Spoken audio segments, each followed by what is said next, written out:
तो आदाब, नमस्कार, गुड इवनिंग, सत श्री अकाल। एक बार फिर आप तमाम लोग का स्वागत है क्राइम तक की कहानी के इस एपिसोड में। उम्मीद है पूरी फैमिली अच्छी होगी, अपना ख्याल रख रही होगी।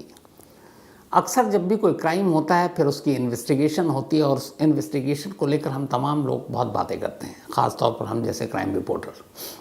लेकिन कई इन्वेस्टिगेशन ऐसे होते हैं जिसकी जब जाँच जिस तरीके से पुलिस करती है और जिस बड़े पैमाने पर और जिन छोटी छोटी चीज़ों को लेकर और फिर कैसे वो उस केस के अंजाम तक पहुंचाती है, ये अपने आप में बेहद दिलचस्प सुनने में लगता है। लेकिन इसके पीछे की जो मेहनत होती है उन पुलिस वालों की, वो काबिल तारीफ़ है। आज की कहानी एक ऐसी कहानी है जो आपको हर मोड़ पर चौंकाएगी, और जब इस कहानी का क्लाइमेक्स आएगा तो फिर आप शायद उससे पहले कुछ और सोच रहे होंगे, निकलेगा कुछ और। बात 31 जुलाई 2019 की है, 31 जुलाई 2019। बेंगलुरु एयरपोर्ट, जिसका नाम है केम्पेगौड़ा इंटरनेशनल एयरपोर्ट, KIA, किया भी कहते हैं। इसका एक बैक साइड है इस एयरपोर्ट का। उस बैक साइड में 31 जुलाई की 2019 की सुबह सुबह एक शख्स गुजर रहा था, और ये सन्नाटा इलाका है। बहुत सारे लोग इस पीछे का जो एयरपोर्ट का हिस्सा है उसका इस्तेमाल ट्रैफिक से बचने के लिए करते हैं, ट्रैफिक कम ही होता है वहाँ पर। तो एक शख्स गुजर रहा था, उसने देखा सड़क किनारे एक लेडी की लाश पड़ी है, एक महिला की लाश जिसका चेहरा जो है सर कुचला हुआ है, और सर कुचलने की वजह से थोड़ा चेहरा भी इतना पहचान में नहीं है, खून चारों तरफ। वो शख्स देखकर घबरा जाता है, फ़ौरन लोकल पुलिस को खबर करता है। अब एयरपोर्ट की जो पुलिस है वहाँ की टीम फ़ौरन आनन फानन में वहाँ पर पहुँचती है, मौका वारदात का मुआयना करती है, तो देखती है कि उस लेडी के सर पर किसी वज़नी चीज़ से मारा गया है। साथ ही उसके बॉडी में कई जगह स्ट्रैप के भी निशान थे, यानी चाकू भी मारा गया। तो किसी का सर कुचला गया और उसको चाकू भी मारा गया। थोड़ी सी अजीब बात थी। अब पुलिस खैर लाश को ध्यान से देखती है। मरने वाली ने एक टी-शर्ट पहन रखी थी, एक जीन्स पहन रखी थी, सैंडल था और हाथ में टाइटन का एक वॉच। उसके पर्स या मोबाइल, बाकी ऐसी कोई भी चीज़ नहीं थी जिससे उस लेडी की शिनाख्त हो सकती थी। अब बेंगलुरु पुलिस के लिए बड़ा मुश्किल था कि पहले तो उस लेडी की शिनाख्त करें। अब वो चूँकि एयरपोर्ट के पास मिली थी तो पहले तो ये था कि शायद ये कोई फ़्लाइट पकड़ने वाली हो। दूसरा ये था कि एयरपोर्ट का बैक साइड है और लोकल लोग बहुत सारा उसका इस्तेमाल करते हैं, तो ये भी था कि ये निकलने के लिए इस रास्ते का इस्तेमाल कर रही हो बिना ट्रैफिक के। दिखने में लेडी का जो हुलिया और बाकी चीज़ें, उससे ये लग रहा था कि ये साउथ इंडिया की नहीं है, ये कहीं नॉर्थ इंडिया की है। लेकिन क्लू कुछ नहीं, न मरने वाली का नाम, न ठीक से चेहरा, कोई ऐसी चीज़ नहीं जिससे कातिल तो बात की बात है, पहले जो मरी है उसका ही आप उसकी सच्चाई निकाल लो। बेंगलुरु पुलिस के लिए चैलेंजिंग था ये काम। 20 लोगों की एक टीम बनाई गई, 2-2 लोगों की टीम डिवाइड की गई, 10 लोग, एक तरह से 10 टीम हो गई, अब 2-2 में मिलाकर 20। 4 काम दिए गए हर टीम को, और 4 काम ये था। पहला कि इस लेडी ने जो जीन्स पहन रखी थी वो उस जीन्स को देख के लग रहा था कि ये एक महंगा ब्रांड है कोई, और आम जीन्स नहीं है, तो उस जीन्स के ऊपर लेबल भी था। तो एक टीम को ये काम दिया गया कि ये जीन्स कौन सी कंपनी बनाती है, कहाँ कहाँ बिकता है, कि और ये अगर पता चल जाए कि इस लेडी ने कहाँ से ख़रीदा है तो थोड़ा सी उसमें मदद मिल जाएगी। दूसरा, उसने एक टाइटन का ख़ास वॉच पहन रखा था, ख़ास मॉडल। तो दूसरी टीम को ये काम सौंपा गया कि तुम पता करो कि ये टाइटन की घड़ी कहाँ से ख़रीदी गई, कब ख़रीदी गई, किसने ख़रीदी। तीसरी टीम को काम दिया गया कि तुम इस लोकेशन के आसपास के CCTV कैमरे को खंगालो कि यहाँ तक कि ये लाश कैसे पहुँची, किस गाड़ी में लाई गई या क्या हुआ। चौथी टीम को ये काम दिया गया कि तुम पहले बेंगलुरु, फिर कर्नाटक, फिर आसपास के तमाम स्टेट, और इसके बाद अगर ना कामयाबी मिले तो पूरे इंडिया में पता करो कि एक लेडी जो ठीक ठाक घर की है, क्या कहीं पे मिसिंग रिपोर्ट उसकी दर्ज की गई है। ये 4 बेसिक पहले काम दिया गया और कहा गया कि अब इस पर तफ्तीश करो। अब पुलिस की टीम लग गई चारों काम पर। काम बड़ा मुश्किल और टेढ़ा था, लेकिन काम करना था। सबसे पहले पुलिस ने जीन्स के बारे में पता किया। तो पता चला कि वो जिस ब्रांड की जीन्स था उसके चूंकि लेबल भी था कि दिल्ली, महाराष्ट्र और कर्नाटका में, और जीन्स का हुलिया देख के पता चल रहा था कि नया है। 2019 के शुरुआत से लेकर और जुलाई तक करीब 14,000 ऐसे 14,000 जीन्स बेचे गए दिल्ली, महाराष्ट्र और कर्नाटका में। अब पुलिस यहाँ थोड़ी उलझी कि ये कर्नाटका की हो सकती है, बेंगलुरु है, और महाराष्ट्र की भी हो सकती है, दिल्ली की भी हो सकती है, लेकिन कहाँ की ये पता नहीं। खैर, अब 14,000 जीन्स तो पता चल गया, लेकिन इस लेडी ने जो जीन्स पहन रखी थी उसका साइज़ क्या था, उसका साइज़ चेक किया गया तो पता चला कि उन 40,000 जीन्स में से 800 जीन्स उस साइज़ की बिकी है दिल्ली, कर्नाटका और महाराष्ट्र में। तो 14,000 पहले टोटल, उसके बाद पता चला कि करीब 800 जीन्स उसके साइज़ की बिकी। तो अब फिगर आ गया 800 पे। अब उस 800 जीन्स को कहाँ कहाँ किस किस ने ख़रीदा है, पुलिस ने उस जीन्स के जो शोरूम और जहाँ बिका उनसे डिटेल मंगा। ये मैं आपको बता रहा हूँ, लेकिन ये बहुत ही लेंथी प्रोसेस था, मतलब सारा पूरा प्रोसेस जो। तो उन 800 लोगों के नंबर मांगे गए। फिर पुलिस ने एक व्हाट्सएप ग्रुप बनाया और बाकायदा उन 800 लोगों को मैसेज किया कि क्या आप में से किसी ने ये जीन्स खरीदी है। अब इसमें से कुछ के रिप्लाई आए, कुछ के नहीं आए, कुछ को पुलिस वाले फ़ोन कर रहे हैं, मोबाइल स्विच है, बंद है, तो वो अलग दिक्कत आ रही है। लेकिन जीन्स पे इन्वेस्टिगेशन जारी है। उधर दूसरी टीम टाइटन वॉच पे लगी हुई है कि ये वॉच जो मॉडल है वो कहाँ बिकी, कैसे। तो पता चला कि ये टाइटन वॉच पिछले 1 साल में जिस मॉडल का उस डिकीज़ ने, यानी मरने वाली लड़की ने पहन रखा था, 1400 घड़ियाँ टाइटन की उस मॉडल की 1 साल के दरमियान बिकी, और ये देश के अलग अलग शहरों के शोरूम से बिकी। तब उनके नंबर निकाले गए कि भाई ये 1400 घड़ी ख़रीदने वाले कौन लोग हैं। जैसे जीन्स के निकाले गए 14,000 के, यहाँ तो फिर भी तादाद कम थी, तो लेकिन यहाँ फिर भी 1400 लोग थे। अब उन 1400 लोगों के नंबर निकाले गए, उनको फ़ोन करना शुरू किया गया, फिर उनके भी व्हाट्सएप ग्रुप बनाए गए और सबको मैसेज डाला गया कि ये घड़ी आपने ख़रीदी, आपका क्या नाम, पता, कहाँ के रहने वाले हो। अब उसमें भी बहुत सारे ऐसे थे जिनका कोई रिप्लाई ही नहीं आया, कुछ के फ़ोन बंद थे, लेकिन कोशिश जारी थी। उधर जो एक टीम सीसीटीवी कैमरे को खंगाल रही थी, उसे भी कामयाबी नहीं मिल रही थी। उसने देखा कि एक कार तो दिखी है दूर से, लेकिन बदनसीबी से उस कार का नंबर प्लेट नहीं आया, और इसलिए उससे कोई जानकारी ही नहीं मिली। चौथी जो टीम लगी हुई थी, तो पता चला कि कर्नाटक और आसपास में कहीं इस हुलिये की ऐसी लड़की की कोई मिसिंग कंप्लेंट ही दर्ज नहीं है। तो हर जगह से रास्ता बंद, पुलिस के आगे बढ़ने की कोई उम्मीद नज़र नहीं आ रही। इधर मीडिया में भी ये खबर कि बेंगलोर जैसे शहर में इस तरह से किसी एक लड़की के साथ ये वारदात हुई है। 2019 की बात है, सेफ नहीं है, तो इसको लेकर काफ़ी मीडिया का भी प्रेशर, पुलिस पे बेहद दबाव इस केस को सुलझाने का, लेकिन तमाम कोशिशें जारी है, कोई कामयाबी नहीं मिल रही है। तभी एक रोज़ अचानक पुलिस, जब ये सारे चीज़ों पे कोई कामयाबी नहीं मिली, तो पुलिस ने तय किया कि चलो एक बार और बॉडी को देखते हैं। अभी तक पोस्टमार्टम नहीं हुआ, मॉर्चरी में रखा हुआ मुर्दा घर में। कई बार, पहली बार में कई बार कुछ चीज़ें नज़रों से चूक जाती हैं। पुलिस की एक टीम, सीनियर अफसरों की टीम इस बार गई मुर्दा घर। अब उसने बॉडी को ध्यान से देखा कि शायद जीन से, घड़ी से, बाकी चीज़ों से कुछ नहीं पता चल रहा, कुछ बॉडी ही ऐसी कुछ निशानी हो जिससे कुछ पता चले। इस बार ध्यान से देखा पुलिस ने, तो उसकी बॉडी में एक टैटू बना हुआ था जिस पे एस लिखा हुआ था। अब वो हाथ वाथ पे नहीं था, वो यहाँ गर्दन के नीचे था। तो जब उन्होंने देखा एस, तो पुलिस को लगा कि इस जो भी मरने वाली है इसका नाम एस से शुरू होता है। अब पुलिस ने जब ये मिला कि एस से है, तो उन्होंने उधर जो जीन्स थे 14,000, जिसमें से 800 उस साइज़ के ख़रीदे गए थे, इधर 1400 घड़ियाँ जिन्होंने ख़रीदी।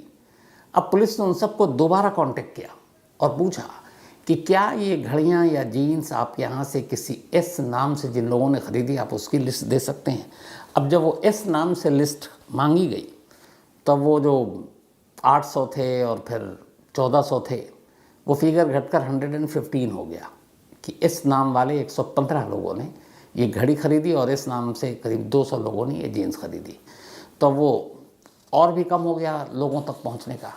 अब इस दौरान में जब इस नाम से पता चला तो पुलिस ने फिर पता किया कि बेंगलुरु के इस एयरपोर्ट पर जहाँ पे ये लाश मिली थी, उस एयरपोर्ट से, चूँकि ये 31 जुलाई को लाश मिली थी, तो 29, 30, 31 किसी की फ़्लाइट थी, जिसने ना पकड़ा हो उसकी फ़्लाइट मिस हो गई हो और उसका नाम शुरू होता है एस से। लेकिन वहाँ भी कामयाबी नहीं मिली। पता चला ऐसा कोई नहीं, जितने भी इस नाम के टिकट की बुकिंग थी वो सब फ़्लाइट लेकर गए, तो वहाँ भी नाकामयाबी। कुल मिलाकर पुलिस के लिए हर तरफ दरवाज़ा बंद, इधर प्रेशर बहुत ज़्यादा। पुलिस की टीम दिन रात लगी हुई है, जीन से लेके घड़ियाँ खंगाल रही है, CCTV खंगाल रही है, इस नाम के तमाम लड़कियों को खंगाल रही है, लेकिन कामयाबी नहीं मिलती। जुलाई का मामला था, अब अगस्त आ गया था, 7 दिन बीत चुके थे। 7वें दिन लाश बरामद होने के अचानक बेंगलुरु पुलिस के एक कांस्टेबल को एक फ़ोन आता है और वो अपने सीनियर अफसर को बताता है कि सर, ये जो लड़की मरी है इसको इसके हस्बैंड ने मारा है और उन दोनों के बीच में अनबन थी और कातिल वही, और उसी ने लाकर एयरपोर्ट के पास ये बॉडी डंप कर दी है। अब उसने बताया कि वो एक वहाँ पे इलाका है और जो नाम बताया उसने कातिल का, वो बताया कि एक नीला चंद्रा, उसने अपनी वाइफ को मारा। अब बेंगलुरु पुलिस ने कहा यार 7 दिन से भटक रहे हैं और यहीं अपना 2 थाना छोड़ के ये केस है और हमको पता ही नहीं है। गुस्सा भी आया, लेकिन ये हुआ कि चलो यार इतनी मेहनत की थी, केस खुल गया। तब उन्होंने कहा कि चलो उसके हस्बैंड को ढूंढते हैं। ये पहले वहाँ पुलिस स्टेशन पहुँचे तो पता चला कि हाँ 7 दिन पहले एक लेडी का मर्डर हुआ था, मुकदमा दर्ज है और उसके हस्बैंड ने मारा था। दोनों में अनबन थी। पुलिस ने राहत की सांस ली कि केस सॉल्व हो गया। तो उसके बाद अच्छा ये भी था कि ये जो जिसने मारा है वो शख्स बंगाल का रहने वाला, कोलकाता का बंगाली है। तो पुलिस ने उस लेडी के हस्बैंड को गिरफ्तार कर लिया। कांस्टेबल की वाहवाही हो गई कि यार इतनी जहाँ पे हमने घूम घूम कर तफ्तीश कर रहे थे, यहाँ तो ये केस निकला। कातिल पति था, पत्नी की लाश थी, एयरपोर्ट के पास फेंक गया था। अब पुलिस ने उस कांस्टेबल की निशानदेही पर उसको किसी मुखबिर ने खबर दी थी और बताया कि वो इस जगह छुपा हुआ। पुलिस गई और उसके पति को पकड़ लिया। पकड़ने के बाद अब पुलिस उससे पूछताछ करती है तो वो टूट जाता है, कहता हाँ साहब मैंने अपनी बीवी को मारा, मुझसे बहुत वो लड़ाई करती थी और उसका किसी और से अफेयर था, जो भी उसने बातें की। फिर कहता है कि अच्छा तुमने मारा तो बॉडी कहाँ फेंकी, चलो लोकेशन पे बॉडी दिखाओ। अब पुलिस वालों के साथ वो चल रहा है, रास्ता बता रहा है। अब पुलिस वाले जब गए तो रास्ता अभी आधे रास्ते तक जा रहे हैं, तो वो उसी बेंगलोर एयरपोर्ट की तरफ जा रहा है। लेकिन आधे रास्ते जाने के बाद अचानक वो डायरेक्शन मोड़ देता। अब कहता है इधर चलिए, फिर आगे फिर आगे फिर आगे, और एक जगह सुनसान जगह पे रोक कर वो कहता मैंने यहीं पे मारा था। अब पुलिस वहाँ भौचक्की, कह रहा है ये शख्स कत्ल करने की बात कबूल कर चुका है, बीवी को मारने की बात मान रहा है और कह रहा है कि यहाँ पे मैंने मारा है। पुलिस को बॉडी मिली एयरपोर्ट के पीछे से, तो ये क्या मजाक है। तो पुलिस हड़काती है कि तू यहाँ मारा है तो फिर ले जा करके एयरपोर्ट के पास बॉडी फेंकी थी। कह रहे नहीं साहब मैंने यहीं मारा था, यहीं बॉडी फेंकी थी, वो बॉडी मिली नहीं थी। अब उसने कहा यहाँ फेंकी थी तो कहाँ है बॉडी, तो उसने कहा यही है, मुझे एग्जैक्ट याद नहीं है, अंधेरा था, लेकिन यही मैं ढूंढता हूँ। थोड़ी देर के बाद झाड़ियों में वो ले गया पुलिस को और एक लेडी की लाश पड़ेगी थी। अब जैसी वो लाश मिली उसने कहा ये है मेरी बीवी जिसे मैंने मारा है, और वो 1 हफ्ते पहले उसने कत्ल किया। अब पुलिस ने अपना सर पकड़ लिया। जिस केस को उसने मान लिया था कि सुलझ गया है, यहाँ तो उल्टा हो रहा है। लाश मिली एयरपोर्ट के पीछे, कातिल को इन्होंने पकड़ा और कातिल दिखा रहा है हमने यहाँ, और वहाँ से भी एक और लाश मिल रही है। फिर वो पूरी कहानी बताता है। तब पुलिस को गलती का एहसास होता है, लेकिन उनकी इस गलती की वजह से एक दूसरे मर्डर का केस सुलझ गया। उसने लाश भी बरामद कर लिया। उसके बाद फिर पुलिस क्या करती, तो बेंगलुरु एयरपोर्ट की पुलिस ने फिर उस कातिल को उठाकर उस पुलिस के हवाले कर दिया, टीम के, जिसके एरिया में ये मर्डर हुआ था।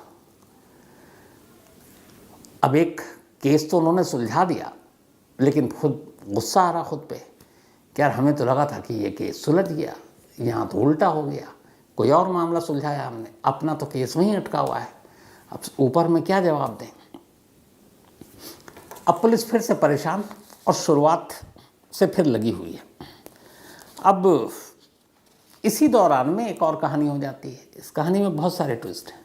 तो दूसरा मर्डर खुल गया। अब पुलिस की टीम फिर से लग गई उसी जीन्स पे, उसी घड़ी पे, उसी सीसीटीवी फुटेज पे, मिसिंग की सब, मतलब शुरुआत से अब कर रही है। 7 दिन हो चुके थे, अब 8वें दिन से फिर लग गए। जो टीम इस पूरे मामले की जांच कर रही थी, उसके एक सीनियर अफसर ने कुछ वक्त पहले बेंगलुरु में एक चोर को पकड़ा था, और वो चोर एक घर से उसने बहुत सारी ज्वेलरी चुराई थी, जिसकी कीमत करीब 50 लाख रुपए थे। बाद में उसने कहा था कि चोरी करने के बाद वो वहाँ से कोलकाता भाग गया, और कोलकाता में जाके उसने ये ज्वेलरी एक जगह बेच दी। तो महीने भर पहले, मतलब ये कत्ल हुआ जुलाई में, इससे पहले जून की बात है, वो साहब जो पुलिस के सीनियर अफसर हैं वो कोलकाता गए। वहाँ से जाकर उन्होंने वो सारी ज्वेलरी बरामद कर ली और फिर वापस लौट आए बेंगलुरु। जब वो ज्वेलरी बरामद करने के लिए गए थे तो उनके साथ कोलकाता के 2 पुलिस वालों को लगा दिया गया था। उनमें से एक पुलिस वाला लगातार उनसे बात करता था। इसी दौरान जो कोलकाता में जिसने चोरी करके गहने बेचे थे, उसका नाम था कार्तिक। कार्तिक था बेंगलुरु पुलिस के कब्जे में। उस सिपाही ने कहा कि साहब इसने कोलकाता में कुछ और भी लूट वूट के सामान बेचे हैं और कोलकाता में भी कुछ चोरी की है, तो आप हमें प्लीज़ कुछ दिन के लिए उसे दे दो, हम उससे पूछताछ करेंगे। अब ये बेंगलुरु वाले पुलिस अफसर कह रहे नहीं यार, अभी हमें उसकी ज़रूरत है, हम बेंगलुरु के और चोरी के केस उससे उगलवाना चाहते हैं। तो वो बार बार रिक्वेस्ट कर रहा है, इधर सीनियर हैं, वो कोलकाता पुलिस का एक कांस्टेबल है, कि साहब उससे हमें बहुत सारे केस सुलझाने में मदद मिलेगी। तो ये चल रहा था, वो लगातार फ़ोन पे बात हो रही थी। इत्तेफाक से केस के 10वें दिन, अब 10 अगस्त आ चुका है, अभी तक कुछ सुलझा नहीं। न जीन से मिली मदद, न घड़ी से मिली मदद, न सीसीटीवी से।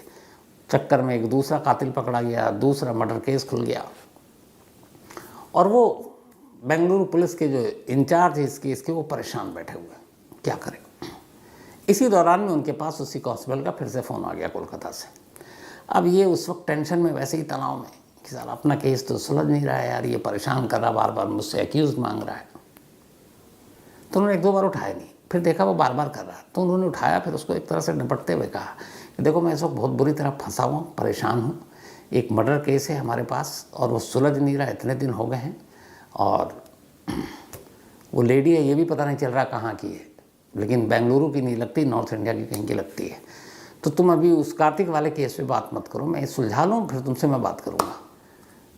जब वो फ़ोन रखने लगे तो कांस्टेबल कहता है 1 मिनट रुकेगा, आपने कहा कि किसी लेडी का कत्ल हुआ, मिसिंग है, उसकी आइडेंटिटी अभी तक पता नहीं चली। बोले हाँ नहीं पता चल रहा है, और वो साउथ इंडियन नहीं है। तो बोले हमारे कोलकाता से भी एक लड़की गायब है और उसका नाम है पूजा डे। वो एक मॉडल है और इवेंट आर्टिस्ट है, इवेंट मैनेज भी करती है, इवेंट मैनेजमेंट का भी काम करती है, और ठीक ठाक मॉडल है। और वो जुलाई लास्ट वीक से ही गायब है। करीब 31 को लाश मिली, तो उसने कहा कि 27 से 28 से गायब है, और इत्तेफाक से वो कोलकाता से बेंगलुरु गई थी। अब ये सुनते ही इस पुलिस अफसर के कान खड़े हो गए। बोला आपने वहाँ रिपोर्ट लिखी है? बोला हाँ मिसिंग रिपोर्ट है हमारे यहाँ, और लेकिन वो कहीं मिली नहीं है। तो बोले कि यार मैं तुमको कुछ फ़ोटो भेजता हूँ, देख के बताओ क्या ये वही है जिसकी मिसिंग रिपोर्ट है तुम्हारे यहाँ। उसने कहा भेजिए। इन्होंने वो तस्वीर निकालकर अपने जूनियर से कहा कि इस पुलिस वाले के व्हाट्सएप नंबर पे भेजो ये फ़ोटो। इस दौरान में जब नसीब साथ देता तो बहुत सारी चीज़ें होती हैं। वो उधर फ़ोटो भेज रहा है उनका जूनियर, और ये बैठ के सोच रहे हैं कि क्या पता कोलकाता से मिल जाए, लेकिन इधर एक दूसरा केस, दूसरा कातिल दूसरे मर्डर में इनको गुमराह कर चुका था, तो पर ये भी था डर कि ये भी ऐसे ही निकलेगा। तभी उनके मोबाइल पे एक फ़ोन आता है, बल्कि जो उनका एक जूनियर था जिसने सारे जगह व्हाट्सएप किए थे, घड़ी के लिए, जीन्स के लिए ग्रुप बनाया था, तो उसके पास एक फ़ोन आता है और वो कहता है कि ये घड़ी जो आपने ग्रुप में भेजा है ये मैंने ख़रीदी है, मैं दिल्ली में रहता हूँ, और ये घड़ी मैंने अपनी गर्लफ्रेंड के लिए ख़रीदी थी। अब वो पुलिस वाला सुना तो उसने कहा अपने सीनियर अफसर को जानकारी देनी चाहिए। वो भागा हुआ आया, उसने कहा कि साहब वो घड़ी के बारे में एक आदमी दावा कर रहा है कि उसने दिल्ली में ख़रीदी, उसका नाम अली है, और वो कह रहा है कि उसने अपनी गर्लफ्रेंड को दिया। अब वो सोच रहे हैं यार ये गर्लफ्रेंड को देने की बात कर रहा है, वो उधर कह रहा है कि जो कोलकाता से गायब हुई है वो ऑलरेडी किसी की बीवी है, शादीशुदा है, लगता है फिर कि इसमें कुछ नहीं मिलेगा। खैर वो कहते हैं अली को दो, फ़ोन दो, बात करते हैं। पूछते अच्छा कि तुमने कब दिया? तो उसने कहा मैंने दिल्ली में अपनी, मतलब ये जून जुलाई की बात है, तब मैंने घड़ी गिफ्ट की थी अपनी गर्लफ्रेंड को। बोला तुम्हारी गर्लफ्रेंड का नाम क्या है? तो उसने कहा पूजा डे। अब जैसे ही ये सुना अफसर साहब कुर्सी से खड़े हो गए, क्योंकि वो कोलकाता का कांस्टेबल भी नाम बता रहा है पूजा डे, ये भी अपनी गर्लफ्रेंड का नाम बता रहा है पूजा डे, लेकिन एक चीज़ कंफ्यूज कर रहा है वो ये कि वो बता रहा है कि वो शादीशुदा थी, ये बता रहा है मेरी गर्लफ्रेंड है। तो अब ये भी तो हो सकता है कि पूजा डे दो अलग अलग हों। फिर उनका एक बार जोश जो उमड़ा था वो थोड़ा कम पड़ने लगा। उन्होंने कहा अच्छा चलो तुमको भी एक फ़ोटो भेजता हूँ, देख के बताना कि क्या ये तुम्हारी गर्लफ्रेंड वही है जिसको घड़ी दी थी। अब बैठकर वो इंतज़ार कर रहे हैं। सबसे पहले कांस्टेबल का मैसेज आता है, कहता सर ये वही है जो कोलकाता से मिसिंग थी।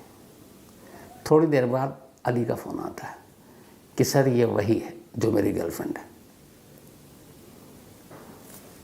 अब भी एक कन्फ्यूज़न बाकी है।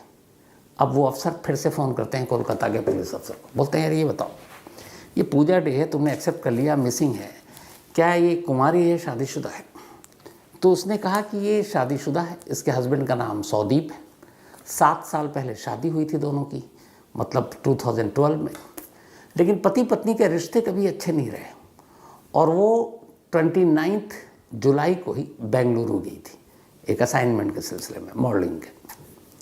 तो पति पत्नी में बनती नहीं है और बड़ा झगड़ा भी होता है, तो बहुत मुमकिन है कि पति ने ही उसको ठिकाने लगा दिया हो। तो उन्होंने कहा उसके पति पे नज़र रखो, हम टीम भेज रहे हैं।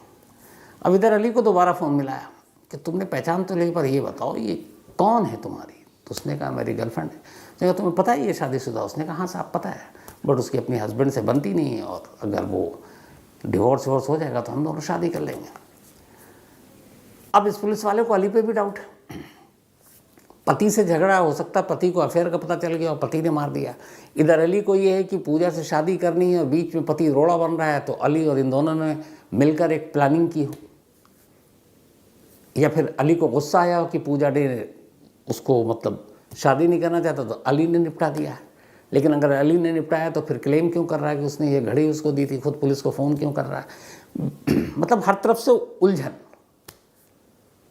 खैर इसके बाद पूजा डे के घर वालों को, माँ बाप तक ये खबर पहुंचती है, उनको बेंगलुरु बुलाया जाता है। वो लोग जब बेंगलुरु आते हैं फिर उन्हें मॉर्चरी ले जाता है और मॉर्चरी में ले जाने के बाद लाश दिखाई जाती है। माँ बाप पहचान देते हैं, वो कहते हैं हमारी बेटी है। अब ये साफ हो गया कि जिस की तलाश में इतनी सारी मशक्क़त करनी पड़ी वो कोलकाता की रहने वाली एक मॉडल पूजा डे थी।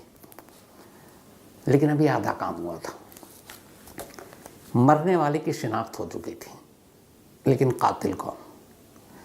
अब पुलिस के लिए सस्पेक्टेड फ़िलहाल के लिए 2 सामने खड़े हुए हैं। एक पूजा डे का हस्बैंड, उसके ऊपर शक करने की वजह क्योंकि उनमें बनती नहीं थी। दूसरा अली, जिसके पास एक रीज़न हो सकता है कि पूजा अपने पति को छोड़कर उसके साथ शादी नहीं करना चाहती, उसने निपटा दिया। लेकिन प्रूफ कोई नहीं। अब पुलिस परेशान, लेकिन फिर पुलिस ने कहा कि चलो अब ये तो पता चल गया कि ये पूजा है, तो पूजा के कॉल डिटेल यानी कि मोबाइल का नंबर भी पता चल गया। पुलिस ने कहा आप कॉल डिटेल में झांकते हैं। अब पुलिस ने कॉल डिटेल में झांका। जब कॉल डिटेल में झांका तो उसमें ना अली ना उसके पति, इसके बारे में कोई ऐसी सस्पिशियस चीज़ पता नहीं चली। लेकिन कॉल डिटेल में झांकने के बाद पुलिस को कुछ अहम सुराग मिले। ये पता चला कि वो जब बेंगलुरु आई तो बेंगलुरु आने के बाद एक सहारा होटल है जहाँ पे उसने चेक इन किया और वो वहीं पे रहा करती थी, तब रुकी थी। 29 जुलाई को वो पहुँची थी और फिर उसने वहाँ से ओला कैब लिया था 1-2 बार जाने के लिए। 31 को उसको कोलकाता लौटना था। 31 की सुबह 5:15 बजे उसे होटल से निकलना था, अर्ली मॉर्निंग की फ़्लाइट थी। रात को उसने एक ओला का कैब बुक कराया, उसके बाद वो होटल आ गई। लेकिन हैरत अंगेज तौर पर सुबह होटल से जब उसे जाना है एयरपोर्ट, और इससे पहले वो जो 2 दिन रही, उस 2 दिनों में उसने अलग अलग ओला कैब से सवारी की, कोई गाड़ी नहीं थी उसके पास, और सभी बार अपने मोबाइल के ऐप से उसने बुक किया था। वो ऐप की हिस्ट्री आ गई सामने। लेकिन एयरपोर्ट जाने के लिए उसके मोबाइल से या उस मोबाइल ऐप से किसी भी ओला या उबर कंपनी से कोई गाड़ी बुक नहीं हुई। अब ये बड़ी अजीब बात थी कि गाड़ी बुक नहीं हुई, लास्ट एयरपोर्ट के पीछे मिल रही है, तो ये माजरा क्या है। पुलिस की टीम होटल पहुंची। होटल पहुंचने के बाद उसने सीसीटीवी फुटेज, चुके अब होटल का नाम भी सामने आ गया था, और फिर पूछा उससे कि ये बताओ कि मैडम यहाँ पे गाड़ी में कब आती हैं और सुबह एयरपोर्ट जाने के लिए कौन सा कैब यूज़ करती हैं। तो होटल वाला बताता है कि साहब रात को वो ओला से आई थी, सीसीटीवी फुटेज में नंबर है, लेकिन सुबह जब वो जा रही थी तो वही कैब वाला आया था जो रात को आया था, और वही लेकर चला गया। अब सवाल ये कि अगर वही आया तो फिर सुबह की बुकिंग पूजा ने क्यों नहीं कराई। आप कभी भी अगर ओला उबर आप यूज़ करते हैं तो आपको जितनी बार ट्रैवल करना, हर बार आपको उस ऐप पर जाकर वो बुक करना अपना ड्राइव।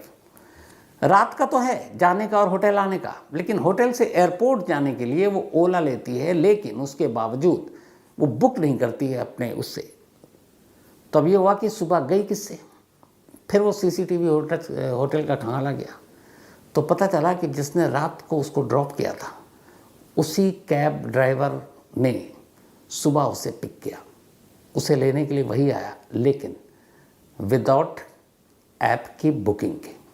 अब ऐसा क्यों हो सकता है और कैसे हो सकता है? मुमकिन है। मुमकिन ऐसे है कि कई बार लोग ये कहते हैं कि आप करेंगे तो इतना है, आप सस्ते में मैं आपको छोड़ दूंगा, तो आप कहाँ बुक करा रही है, और आपने बता दिया आपको इतने बजे एयरपोर्ट है, मैं पहुँच जाऊँगा मैम राइट टाइम पर। तो ये हो सकता था। खैर, अब वो नंबर आ गया। अब पुलिस ने उस नंबर के थ्रू नाम और वो सारी चीज़ें निकाली तो पता चला नागेश नाम का एक 22 साल का लड़का है जिसकी ये कैब थी। उसका एड्रेस था। पुलिस उसके घर पहुंची। वो आराम कर रहा था घर में। पुलिस ने उसको दबोचा, उठाया, लाया, पूछताछ की। 5 घंटे में केस खुल गया।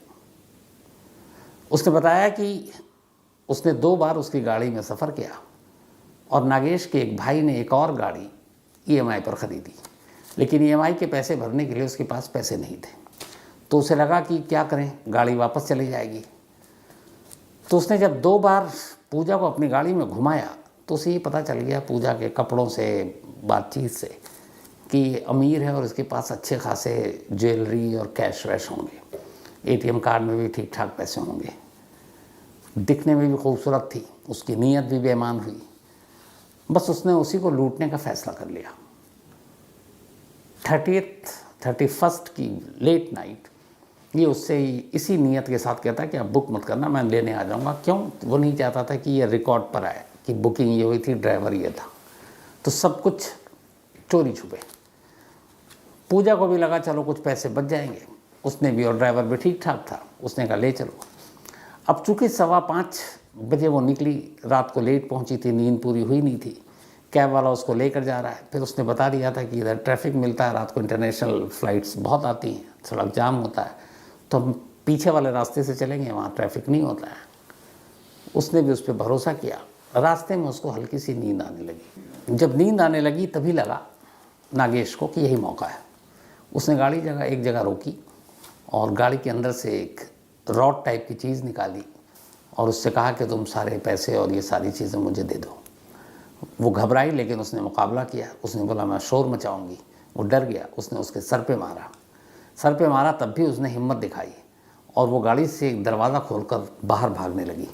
फिर ये पीछे भागा और भागने के बाद इसके पास चाकू था, पूरी तैयारी से आया था। फिर उसने उसको 4 बार चाकू पे हमला किया। जब वो गिर गई, फिर वहीं पे एक और वज़नी पत्थर था, उसने पत्थर उठाया और उसके सर पे मारा। इसके बाद उसने उसके सारे जो शिनाख्ती कार्ड, उसके पर्स, सब कुछ वो अपने साथ ले गया। जाने के बाद एटीएम से उसके पैसे भी निकालता है। बस वो घड़ी देखना भूल गया था। और ये सब कुछ करने के बाद वो आराम से अपने घर चला जाता है। और जब 7, 8, 10 दिन बीत जाते हैं तो उसे लगा कि वो कहीं सामने आया ही नहीं है, उसका कहीं नाम भी नहीं है, उसने बुक भी नहीं कराया, तो वो पकड़ में नहीं आएगा। लेकिन आखिर में पकड़ा गया। लेकिन जब क्लाइमेक्स आया तो ख़ुद पुलिस को भी हैरानी हुई कि उसने क्या क्या सोचा था। एक दूसरा कत्ल इस केस के चक्कर में खुल गया। एक पति लगातार रेडार पर था और उससे पूछताछ और कड़ी इंट्रोगेशन की तैयारी चल रही थी। एक बॉयफ्रेंड था जिसके ऊपर शक हुआ, उसको दिल्ली से बेंगलोर लाने की तैयारी चल रही थी। लेकिन कातिल एक गुमनाम निकला जो कुछ हजार रुपए लूटने के लिए और उसकी मंशा रेप भी करने की थी। इस वजह से पूजा की जान चली गई।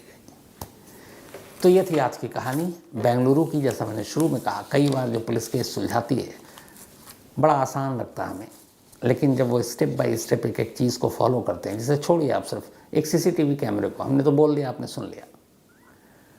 400, 500 सीसीटीवी कैमरे को, एक तो हर कैमरे को नज़र रखना रास्ते में कहाँ कहाँ है, फिर जब वो कैमरा मिल जाए तो उस टाइम के हिसाब से उसके फुटेज को देखना, मतलब 2-2 घंटा बैठकर।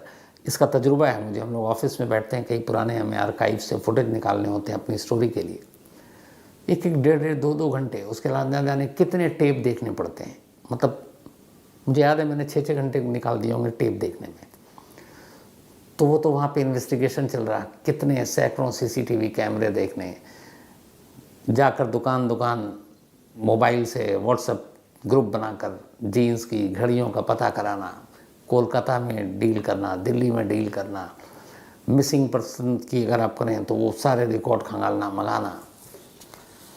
सच में बहुत ही मेहनत का काम होता है, और जब अच्छा काम होता है तो फिर तारीफ़ ज़रूर पुलिस की होनी चाहिए। ये वो काम था जिसके लिए बेंगलुरु पुलिस तारीफ़ की हकदार है। तो आज की कहानी में इतना ही, लेकिन कहानी ख़त्म करूं उससे पहले वही अपना सिलसिला। आज अभिषेक शर्मा का जन्मदिन है, तो हैप्पी बर्थडे अभिषेक। और ये दक्ष सुहानिया ने भेजा है। साथ ही सोनल, इनका भी आज बर्थडे है, तो हैप्पी बर्थडे सोनल जी। और ये यशवंत फलटोंकर की वाइफ है, नीतू, इनका भी आज जन्मदिन है, तो हैप्पी बर्थडे नीतू। और ये भेजा है कैलाश कुमार ने, उनकी वाइफ हैं। विकी बाइंस, इनका भी जन्मदिन है, हैप्पी बर्थडे विकी। ये स्पेन में रहते हैं और इनको विश किया है कुलविंदर संघेरा ने, ये यूके में रहते हैं। अश्विनी पुरी, इनका भी आज जन्मदिन है, हैप्पी बर्थडे अश्विनी जी। और साथ ही सारिका पुरी का भी जन्मदिन है, तो आपको भी हैप्पी बर्थडे सारिका जी। और ये भेजा है शुक्राचार्य पुरी जी ने। शुक्राचार्य पुरी जी की जो अश्विनी जी हैं वो वाइफ हैं, और सारिका जी जो है वो सिस्टर है, यानी उनकी वाइफ और सिस्टर का जन्मदिन एक ही दिन है। तो इसके अलावा कृषा, इनका भी बर्थडे है आज, हैप्पी बर्थडे कृषा। और ये रतन लाल जी ने भेजा, उनकी बेटियां हैं। लता का भी आज जन्मदिन है, तो हैप्पी बर्थडे लता। और ये अभिषेक ने भेजा है पटना से। साथ ही भद्रेश यशवंत, इनका भी आज बर्थडे है, तो हैप्पी बर्थडे भद्रेश। और ये यशवंत जयदेव भाई निर्मल के बेटे हैं। इसके अलावा आफ्ताब बिहार से, इनका भी आज बर्थडे है, तो हैप्पी बर्थडे आफ्ताब। साथ ही आदेश कुमार न्यूजीलैंड से, थैंक यू सो मच आदेश भाई, आपके इस प्यार के लिए, आपके मेल के लिए। और पक्का मैं उधर न्यूजीलैंड आया तो आपसे मिलूंगा, और जब भी आप दिल्ली आए बताइएगा, ज़रूर मुलाकात होगी। और देवेंद्र लोहार साहब, सॉरी कल आपसे मुलाकात नहीं हुई, शायद मैंने मेल रिप्लाई लेट किया और आप वापस जोधपुर चले गए, लेकिन आपका मेल मिला मुझे। अगली बार आप जब भी आएंगे तो ज़रूर मिलेंगे। और पौरावी पाटिल, तुम्हारा गिफ्ट मिल चुका है, थैंक यू सो मच। और जैसा मैंने कहा, ये पहली और आखिरी बार है। तुम अभी छोटे हो, बेरोज़गार हो। बेरोज़गार का मतलब ये है कि अभी तुमने नौकरी वोकरी तो की नहीं है शुरू। मैं तुमसे बड़ा हूँ, तो ये देने का काम मेरा है, फ़र्ज़ है। लेकिन चलो, पहली बार माफ़ किया। हमेशा अच्छी रहो, खुश रहो। तो कहानी में आज इतना ही। अब आपसे मुलाकात होगी मंडे को किसी नई कहानी के साथ। तब तक अपना ख्याल रखिएगा, अपनों का ख्याल रखिएगा। Thank you.